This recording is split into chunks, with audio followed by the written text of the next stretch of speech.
வணக்கம். பராசக்தி படம் இப்போ மக்களிடையே பெரிய வரவேற்பு பெறாம நஷ்டத்தில தான் போகும் போல. இதுக்கு காரணம் எதுவாக இருந்தாலும், எனக்கு தெரிஞ்சத நான் இங்க சொல்றேன். அதாவது புஷ்பா படம் பார்த்தோம். இந்த புஷ்பா படம் தெலுங்கு படம், தெலுங்கு ஹீரோ. தமிழ்ல டப் பண்ணி வந்தது. தமிழ்நாட்டுல எல்லாருமே அந்த படத்த பார்த்திருப்போம். அந்த படத்துல ஒரு ஒரு டயலாக்ல ஒருத்தன் கேட்கறான் ஹீரோவ பார்த்து, "நீ என்ன தமிழனான்னு?" கேட்கறான். அதுக்கு அவன் சொல்லுவாரு ஹீரோ, "இல்ல நான் பச்சை தெலுங்கு" அப்படின்னு சொல்லுவாரு.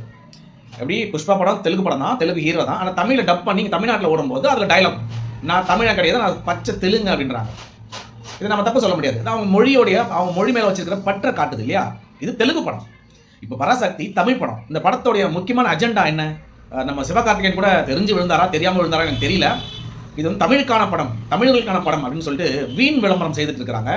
அதுல ஒரு உதாரணத்தை நான் சொல்லிட்டு இருக்கேன். அப்போ பராசக்தி படத்துல தமிழ் வாழ்க அப்படின்னு குரல் வரும், பெயர் பலகை வரும். இந்த படம் தெலுங்குல டப் பண்ணி, மலையாளத்துல டப் பண்ணி, கன்னடால டப் பண்ணி ஓடிட்டு இருக்கு அந்த ஸ்டேட்ல. தெலுங்குல போய் பார்த்தீங்கன்னா தெலுங்கு வாழ்க அப்படின்னு வருது. தமிழ்நாட்டில் நடந்த தமிழ் போர், அதாவது ஹிந்திக்கு எதிரான போர் சம்பந்தமா அந்த மைய கருத்தை வச்சு தான் அந்த படமே எடுத்திருக்காங்க இல்லையா? அதை வச்சு தான் எல்லாம் 2026 எலெக்ஷனுக்கே இதை வச்சு தான் ஓடிட்டு இருக்காங்க. தமிழ் வாழ்க, தமிழுக்கான படம், தமிழர்கள் போய் பார்க்கணும். பார்த்தீங்கன்னா யாரோ ஒரு முட்டா பையன் குழந்தைங்களாம் 7 வயசு 8 வயசு பசங்க டிக்கெட் கொடுத்து ஒரே ஒரு யூனிஃபார்ம் போட்டுவிட்டு கூட்டு போயிருக்காங்க படத்தை காட்டுறதுக்கு. தமிழ் பற்றாமா? அப்போ இது உண்மையாலுமே தமிழ் பற்றான மூவியா இருந்தால், தமிழ்நாட்டில் நடந்த போரை மையமா வச்சு எடுக்கப்பட்ட இந்த படத்தை எப்படி சொல்லணும்? தமிழ் வாழ்க தானே எல்லா இடத்துலையும் சொல்லணும். அது எப்படி கேரளாவில் போனால் மலையாளம் வாழ்க, ஆந்திராவில் போனால் தெலுங்கு வாழ்க? அப்போ நீ படம் எதுக்காக எடுத்தேன்? பிஸ்னஸ்க்காக தான் எடுத்திருக்கேன். நீ இந்த போராட்டத்தை வெளியில் கொண்டு போகணும்னா இதோட உண்மையாக தானே அங்கே கொண்டு போய் சேர்க்கணும். அதனால் இந்த படத்தை மக்கள் என்ன நினச்சி நிராகரிச்சாங்கன்னு எனக்கு தெரியல. உண்மையாலுமே இந்த படத்தில் ஒன்றுமே கிடையாது. இது முழுக்க முழுக்க கட்டுக்கதைகளும் தமிழர்களுக்கு எதிரான மனப்பான்மையான கதை தான் இது. என்னமோ திராவிட கட்சி தான் தமிழை நிலையே நாட்டினாங்க அப்படின்ற மாதிரி இந்த படத்தில் சொல்ல வராங்க.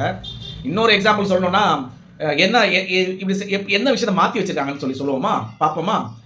அறிஞர் அண்ணா அவர்கள் சட்டசபையில் பேசும்போது அவருடைய இந்த பக்கம் நெடுஞ்செழியன் அவர்கள் உட்காந்துருப்பார், அந்த பக்கத்தில் ஒரு சீட் தள்ளி எம்ஜிஆர் அவர்கள் உட்காந்துருப்பார்.